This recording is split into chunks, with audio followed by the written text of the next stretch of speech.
గ్రంథం పేరు రమణాశ్రమ లేఖలు, పేజ్ 12, 8వ అధ్యాయం. ఆత్మస్వరూపిణి సేవ, ఆత్మసేవ. నవంబర్ 28, 1945లో రమణాశ్రమం నందు జరిగిన సంభాషణలో ఎంపిక చేసిన భాగం. ఆ రోజుల్లోనే ఇక్కడే నివాసంగా ఉంటున్న రిటైర్డ్ జడ్జి, పండిన వృద్ధుడు ప్రతాపరాయ దేశాయి అనేవారు భగవానుని సమీపించి, స్వామి, నాకు కూడా గురుపాద సేవలో భాగమివ్వాలని అన్నారు. ఓహో, సరిసరి, ఆత్మవై గురుహు అన్నారు. ఆత్మసేవ చేసుకుంటే గురుసేవ చేసినట్లే. 70 ఏళ్ళు దాటినవి, మీరా నాకు సేవ చేసేది. చాలు చాలు, ఇకనైనా ఆత్మసేవ చేసుకోండి. పలకకుండా ఊరికే ఉంటే అంతే చాలు అన్నారు భగవాన్. సరిగా విచారిస్తే ఇంతకన్నా ఉపదేశం ఏముంది? పలకకుండా ఊరికే ఉంటే చాలట. రమణ మహర్షి వారు ఈ సంభాషణలో ఒక వయోవృద్ధుడు ఆయన్ని ఉద్దేశించి మాట్లాడుతున్నారు. ఆయనకి రమణాశ్రమంలో సేవ చేయాలని ఉంది, రమణ మహర్షికి సేవ చేయాలని. కానీ రమణ మహర్షికి ఆయన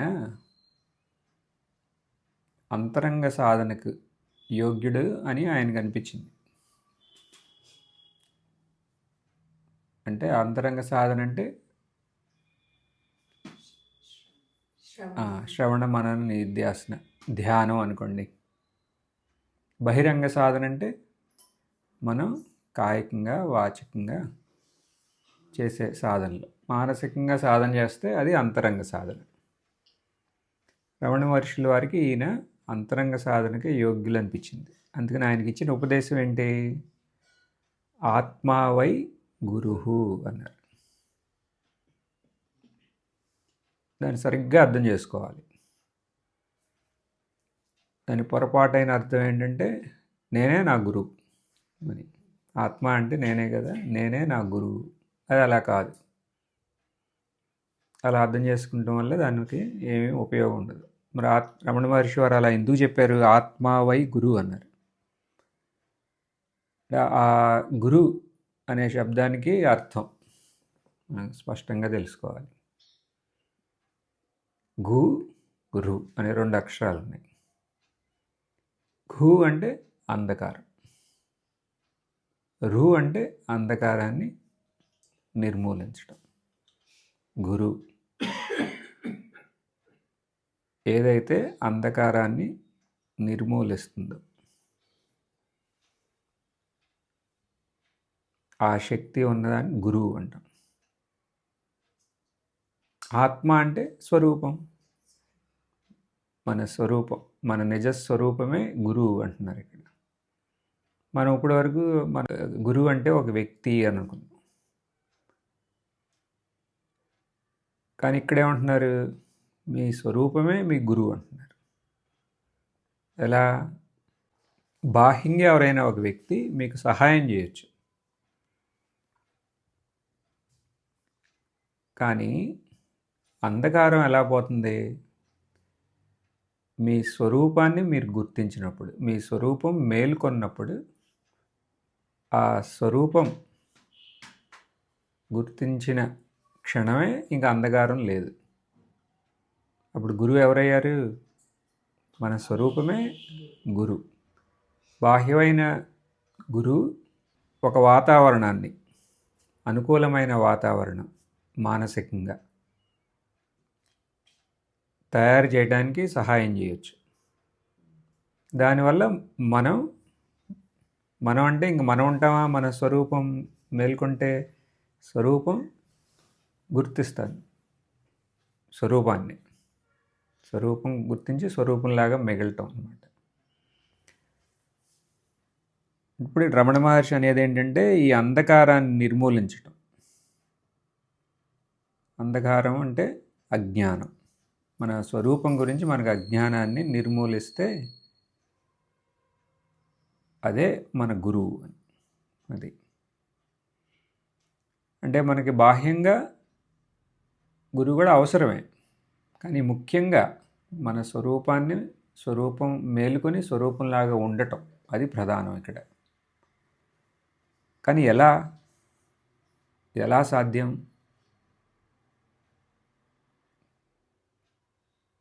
ఎలా స్వరూపాన్ని ఎలా పొందుతాం అనేది కరెక్టా? స్వరూపాన్ని ఎలా చేరగలుగుతాం అది కరెక్టా? అది కూడా కరెక్ట్ కాదు. మరి ఏది కరెక్ట్? స్వరూపాన్ని ఎలా గుర్తిస్తాం అనేది, అంతే కదా. ఎందుకని? స్వరూపం మన నుంచి వేరే కాదు, మనమే అదై ఉన్నాం. మనం దాని దగ్గరికి వెళ్ళటం కాదు. ఇప్పుడు వేరే గుడికి అయితే, ఇప్పుడు గుడిలో ఉన్న విగ్రహం ఈశ్వరుడి దగ్గరికి అయితే మనం వెళ్ళాలి. ఇక్కడ మనమే అదై ఉన్నాం. అందుకని మనం పొందటం అంటే ఇక్కడ ఏంటి? కేవలం గుర్తించటం.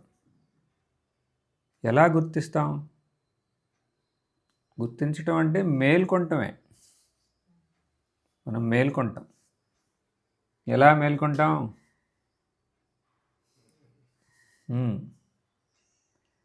రమణ మహర్షి వారు ఏమంటున్నారు ఇక్కడ? ఆయన చెప్పిన ఉపాయం ఏంటి? ఆత్మసేవ.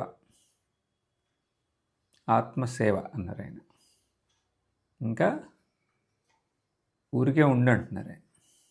నువ్వు ఊరికే ఉండు, ఏం మాట్లాడకుండా ఉండు అంటున్నారు. ఊరికే ఉండంటే మనం ఎలా తీసుకోవాలి? కేవలం వాచకంగానే కాదు, మానసికంగా, కాయికంగా కూడా. అలా ఉంటే మనకి అర్థమవుతుందా మన స్వరూపం మేలుకుంటుందా? సంశయం మనకే రావచ్చు కదా. కాబట్టి మనం అక్కడ ఊరికే ఉంటే ఏమవుతుంది అనేది మనం ఆలోచించాలి. మనం ఎప్పుడు ఏదో ఒకటి చేస్తూ ఉంటాం కదా. అలా చేయకుండా ఊరికే ఉంటే ఏమవుతుంది? ఊరికే ఉంటే ఆ శాంతి ఎక్కడి నుంచి వస్తుంది, ఏంటి ఆ శాంతి, అన్నీ చూడాలి. ఇప్పుడు మనం ఊరికే ఉన్నాం, అవునా? మీరు ఊరికే ఉంటున్నారా రోజు? ఊరికే ఉంటే చాలు అంటున్నారు రమణ మహర్షి. ఆ ఊరికే ఉండటం వల్లే ఒక వాతావరణాన్ని మనమే సృష్టిస్తున్నాం. ఒక అనుకూలమైన వాతావరణం. దేనికి అనుకూలం? స్వరూపాన్ని గుర్తించటానికి.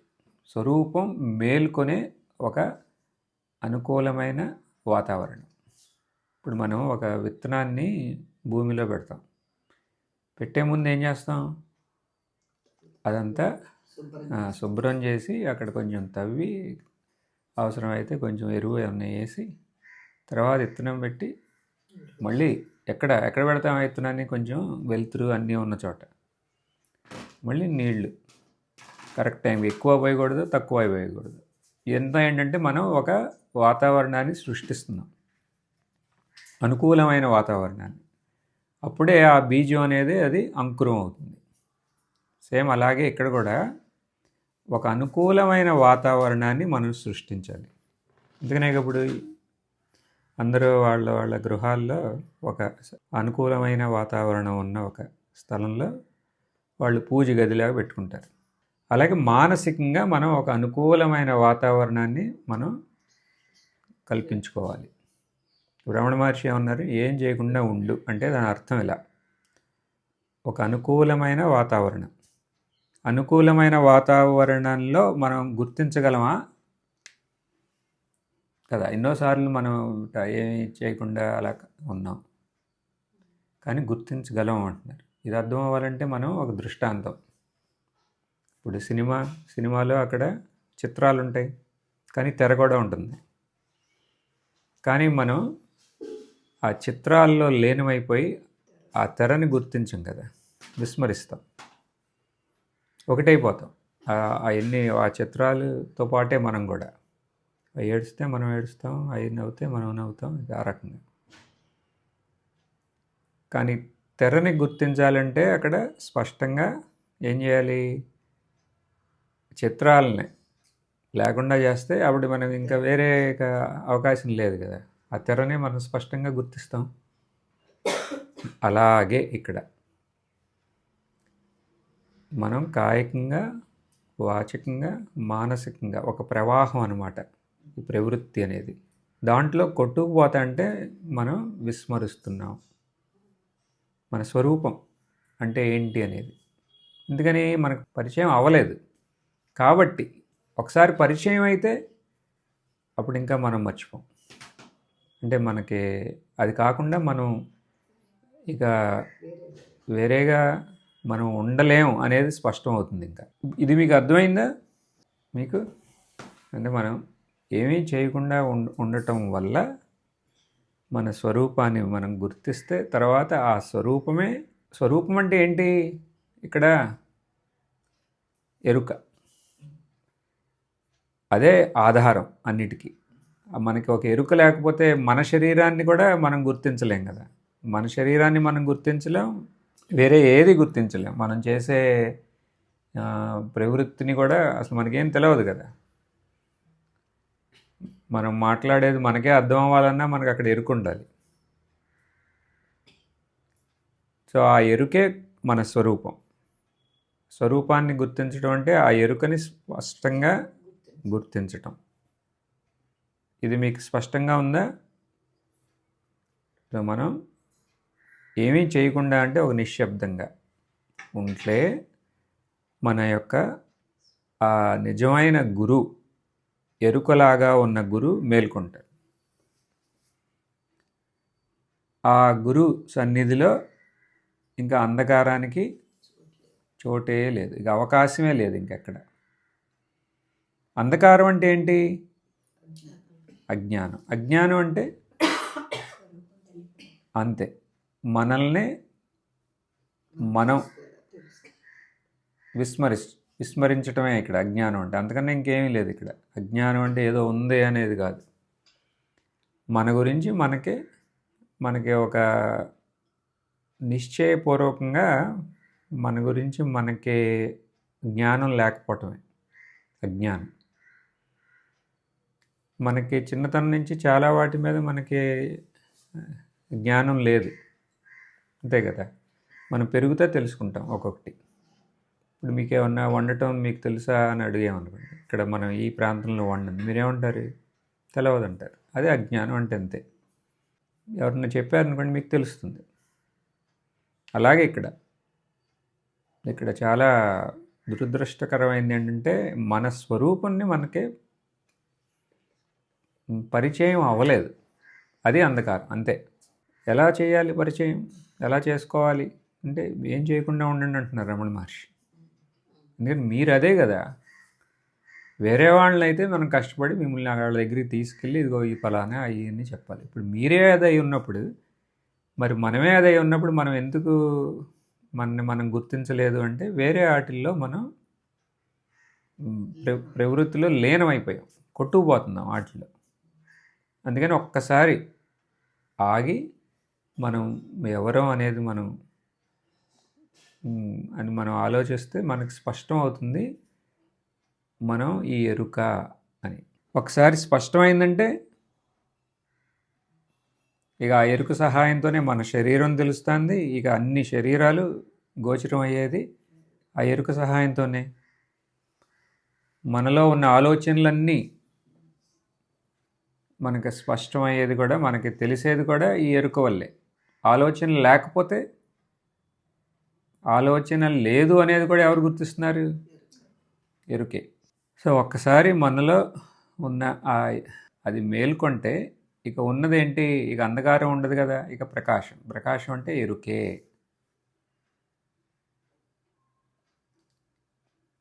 ఒక 5 నిమిషాలు కాదు 3 నిమిషాలు ధ్యానం చేద్దామా? కళ్ళు మూసుకొని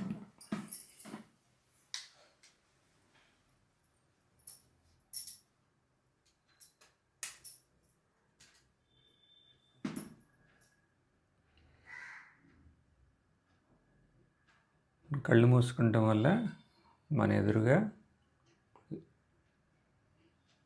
ఏ చిత్రాలు లేవు, దృశ్యాలు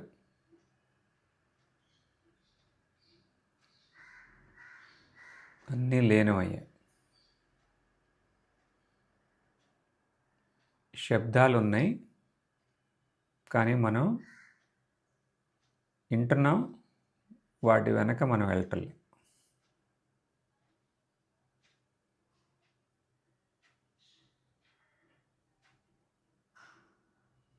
ఆలోచనలు ఉన్నాయి, మనకు తెలుస్తున్నాయి, కానీ మనం వాటి వెనక వాళ్ళ మనం వెళ్ళట్లేదు.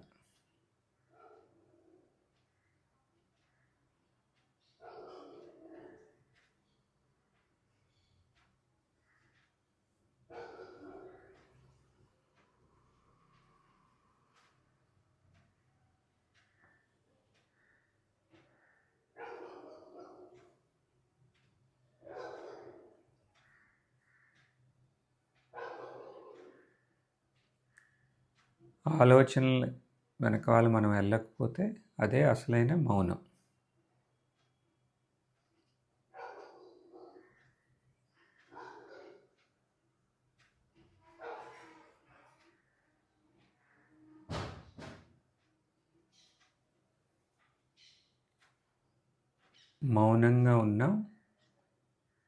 మౌనంగా ఉన్నాం అనేది మనకి తెలుస్తుంది ఇక్కడ.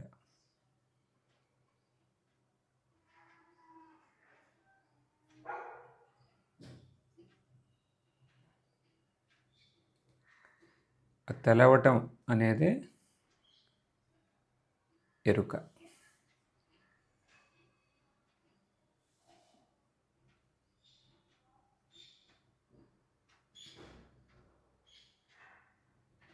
ఎరుకలాగా మిగిలాం.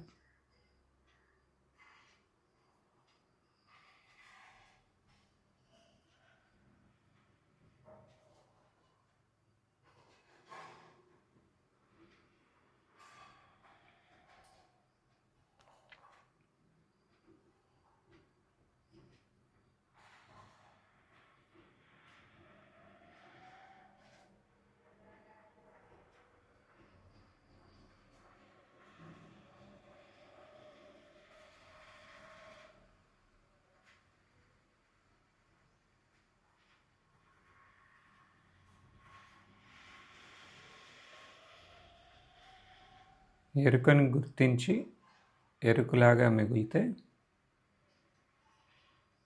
శబ్దాలు వింటే మనం ఆ ఎరుకతోనే ఆ శబ్దాలను గుర్తిస్తున్నాం. ఇప్పుడు ఆ ఎరుకని మన నుంచి మనం వేరు చేసుకోలేం. శబ్ద స్పర్శ రూప రసగంధాలు ఏ అనుభవాలైనా ఎరుక వల్లే అవన్నీ మనకి స్పష్టం అవుతున్నాయి.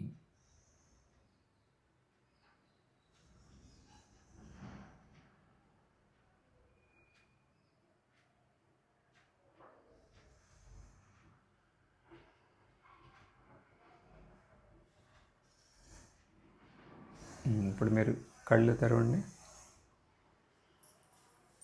ఇప్పుడు మనకి దృశ్యాలు కనబడుతున్నాయి, కానీ ఇప్పుడు మనం గుర్తించిన ఆ ఎరుక సహాయంతోనే ఇప్పుడు మనం చూస్తున్నాం అన్ని దృశ్యాలని, మన శరీరాన్ని కూడా.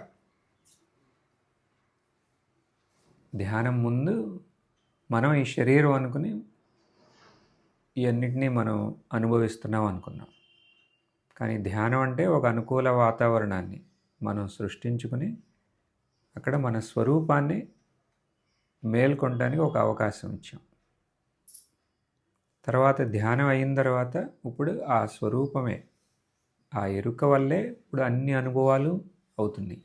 నేనే ఆ ఎరుకలాగా ఉన్నాను. స్పష్టమేనా? అసలు ఈ ఎరుకని మన స్వరూపం అని ఎందుకంటున్నాం?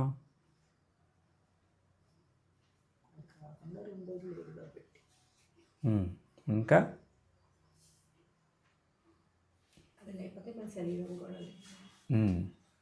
అవును, ఇంకా అన్నీ కరెక్ట్. లేకుండా అసలు మనం ఊహించలేం కదా. ఎరుక అనేది లేకపోతే మనం ఉన్నా లేకపోయినా ఇంక దానికి ఒకటే కదా. అసలు మనం ఉన్నాం అనేది మనకు తెలియదు ఎరుక లేకపోతే. మళ్ళీ అది మార్ట్ల శాశ్వతంగా ఉంది, మన 3 అవస్థల్లోనూ ఉంది. ఇక్కడ ఇవన్నిటినీ తెలుసుకుంటాను, స్వప్నంలో స్వప్నం తెలుసుకుంటాను, సుషుప్తిలో ఏమీ తెలవట్లేదు అనేది తెలుసుకుంటాం. ఈ ఎరుక నుంచి మనం వేరే అవ్వలేం ఎంత కష్టపడినా. ఇప్పుడు మీరు మీ శరీరం అని ఎందుకు అంటున్నారు? చిన్నప్పటి నుంచి మీతోనే ఉంది అది, అందుకనే కదా మీరు అంటున్నారు. కానీ ఈ శరీరం స్వప్నంలో ఉందా? లేదు, వేరే శరీరం. ఇప్పుడు మీకు స్వప్నం వచ్చిందంటే అక్కడ వేరే రకంగా ఉండొచ్చు, అంటే వేరే వయసుతో ఉండొచ్చు.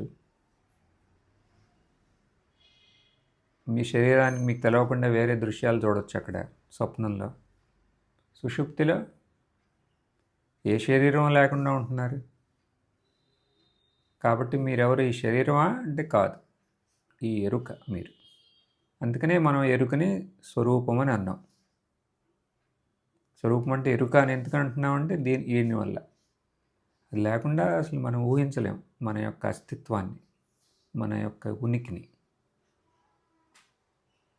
రెండోది, ఇది ఎప్పుడూ ఉంది,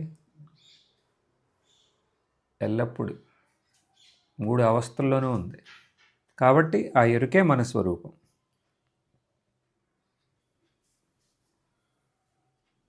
సో ఇవాళ మనం ఏం గుర్తించాం? రమణ మహర్షి వారి సహాయంతో మనం మన స్వరూపాన్ని గుర్తించాం. ఆ స్వరూపమే నిజమైన గురు. ఇలా గుర్తించటమే ఆత్మసేవ. ఆత్మసేవ అంటే ఏంటి? మన స్వరూపాన్ని గుర్తించటానికి ఉన్న అడ్డంకులు ఉన్నాయే వాటిని నిర్మూలించటం, అది ఆత్మసేవ అంటే. ఇప్పుడు మనం ఇవాళ చేసింది ఆత్మసేవ. ఆత్మసేవ అంటే మన స్వరూపానికి అడ్డంకులుగా ఏమేమి ఏమున్నాయి? మన ఫర్గెట్ఫుల్నెస్, మన యొక్క మరుపు.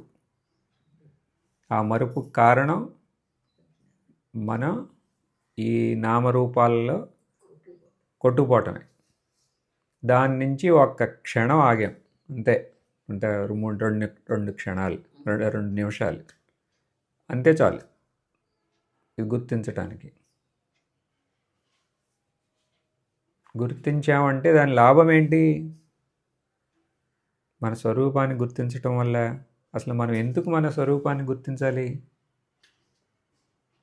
ఇప్పుడు ఈ వయోవృద్ధుడు, అంత వయసు అయిన ఆయన రమణ మహర్షి వారి దగ్గరికి వెళ్ళి మీ సేవ చేస్తానని ఎందుకు అంటున్నారు?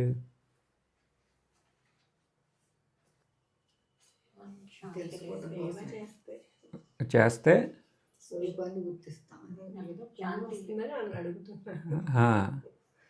ఏదో పుణ్యం వస్తుందని, అది కూడా కరెక్టే. ఇంకా అదే పుణ్యం వస్తే దానివల్ల ఉపయోగం ఏంటి చెప్పారుగా. దానివల్ల ఉపయోగం ఏంటి? చిత్తశుద్ధి వల్ల స్వరూపాన్ని తెలుసుకుంటాం వల్ల ఏంటి ఉపయోగం? మళ్ళీ అక్కడికే వచ్చాం, శాంతి కదా. ఆయనకు ఒక శాంతి కావాలి. ఆయన విన్నారు ఇలా సేవ చేస్తే దానివల్ల మీరు అన్నట్టు చిత్తశుద్ధి, దీనివల్ల మన స్వరూపం తెలుస్తుంది. కానీ రమణ మహర్షి వారికి అనిపించింది ఏమని? ఈయన తెలుసుకునే యోగ్యత ఉంది, ఆల్రెడీ చేయవలసింది చేశారని. అందుకని ఈయనకేం చెప్పారు ఉపదేశం? ఇప్పుడు మళ్ళీ ఒక ప్రవృత్తి, సేవ చేయాలని ఈ వయసులో మళ్ళీ ఆరాట పడొద్దు, నువ్వు చేయాల్సింది ఇది, ఆత్మసేవ చేయి అన్నారు. ఆత్మసేవ అంటే ఏంటి? ఎలా చేయాలి అంటే ఏం చేయకుండా ఉండవయ్యా అన్నారు. ఏం మాట్లాడకుండా మౌనంగా ఉండే అన్నారు. అప్పుడు మనకంటే మౌనంగా ఉంటే అవుతుందా? అంతేలిక అంటుంది. అందుకని మనం ఒకసారి చూసాం అవుతుందా అవదా అని కదా. మహాత్ములు ఊరినే చెప్పరు కదా, అవుతుందా అవదా అంటే అవుతుంది. అవుతుందా? అంతే, అంత తేలిక అది. అందుకని మనం చేయాల్సింది ఏంటి ఇప్పుడు? ఆత్మసేవ. ఆత్మసేవ కూర్చోవటం గుర్తుంది కదా ఆయన్ని. ఎలా మనం ఫస్ట్ చిత్రాలంటే ఏంటి? ఈ నామరూపాల్లో కొట్టుకుపోతాం. అందుకని ఫస్ట్ కళ్ళు మూయటం అంటే అర్థం అదే. అందుకనేగా ఇప్పుడు ఎంతో కష్టపడి తిరుపతి వెళ్ళినా సరే అక్కడికి వెళ్ళి కళ్ళు మూసుకుంటాం. ఎందుకని? వెంకటేశ్వర స్వామి యొక్క స్వరూపాన్ని మనం గుర్తించడానికి. ఆ స్వరూపమే మన స్వరూపం. అందుకనే ఇప్పుడు శబరిమలలో అందరూ వెళ్తారు కదా, అక్కడ లోనికి వెళ్తే అక్కడ రాసి ఉంటుంది తత్వమసి అని రాసి ఉంటుంది గుళ్ళో పైన. ఎందుకని అందుకనే అక్కడికి వెళ్ళి మనం కళ్ళు మూసుకుంటే అక్కడ నిజమైన ఈశ్వరుడు మనలోనే ఉన్నాడు, మన స్వరూపంలాగా. అందుకనే ఇప్పుడు గురువు అంటే గురువులు ఇద్దరు, ఒకళ్ళేమో బాహ్యమైన గురువు, ఇంకొకళ్ళు ఆంతరికంగా మన స్వరూపమే మన గురువు. ఆ స్వరూపాన్ని గుర్తించడం అదే మేల్కొంటుంది. మేల్కొంటే అప్పుడు మనకు స్పష్టంగా తెలుస్తుంది. తెలుసడం అంటే అదే శాంతి. ఇప్పుడు మనం మనలాగా ఉన్నప్పుడే మనకు అసలు శాంతి అనేది లభ్యమవుతుంది. మనలాగా మనం ఉన్నప్పుడు నిజమైన శాంతి మన అందరి అనుభవం అంతే. అప్పుడే మనకి శాంతి. ఇప్పుడు సుషుప్తిలో గాఢ నిద్రలో మనకి శాంతి ఉందంటే ఎందుకని? మనం మనలాగా నిజంగా మనం ఎలాగో అలా మిగిలాం కాబట్టి మనకి శాంతి. ఇప్పుడు ఇక్కడ మనం ఏం చేసామో అదే చేసింది. ఇప్పటివరకు విస్మరించాం, ఇప్పుడు గుర్తించాం. ఒక అనుకూలమైన వాతావరణాన్ని మనమే సృష్టించుకున్నాం, మనం గుర్తించాం. అదే ఆత్మా వై గురుహు. స్పష్టమేగా? ఏమన్నా సంశయాలు ఉన్నాయా? ఏమన్నా అడగాలా? లేదు.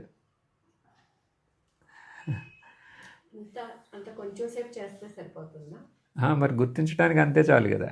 గుర్తించిన తర్వాత ఇప్పుడు చేయాల్సిన అవసరం అని అనిపిస్తే మళ్ళీ 2 నిమిషాలు. అందుకని విస్మరించాం అంటే మళ్ళీ గుర్తించడమే.